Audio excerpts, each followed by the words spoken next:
when livestock out to the islands in June of 1702 laid claim to one island for each family.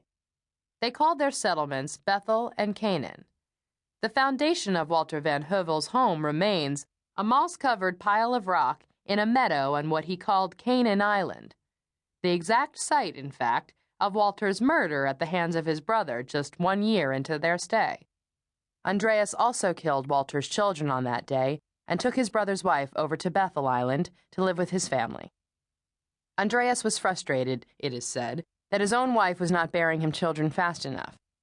Eager for more heirs, he'd set out to claim the only other woman around.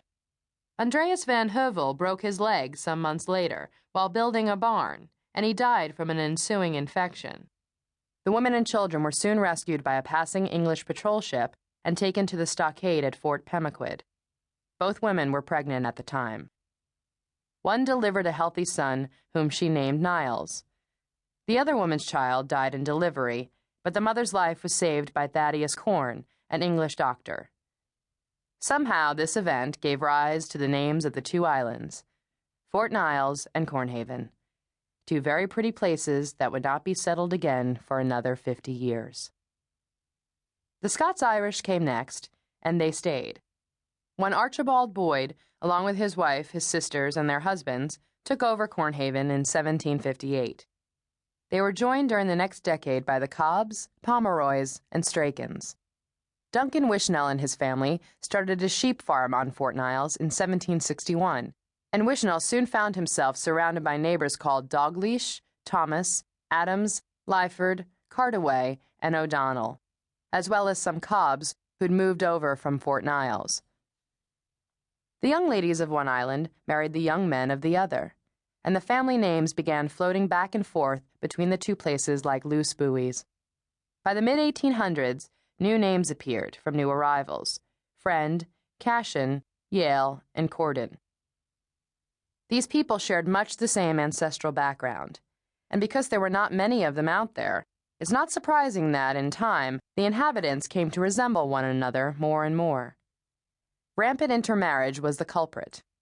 Fort Niles and Cornhaven somehow managed to avoid the fate of Malaga Island, whose population became so inbred that the state had to finally step in and evacuate everyone, but the bloodlines were still extremely thin. In time, there developed a distinctive form, short, tight-muscled, sturdy, and face, pale skin, dark brows, small chin, which came to be associated with both Cornhaven and Fort Niles. After several generations, it could be fairly said that every man looked like his neighbor, and every woman would have been recognized by her ancestors on sight. They were all farmers and fishermen. They were all Presbyterians and Congregationalists. They were all political conservatives. During the Revolutionary War, they were colonial patriots. During the Civil War, they sent young men in blue wool jackets to fight for the Union in distant Virginia. They did not like to be governed. They did not like to pay taxes. They did not trust experts, and they were not interested in the opinions or the appearance of strangers. Over the years, the islands were, on different occasions and for various reasons, incorporated into several inland counties, one after another.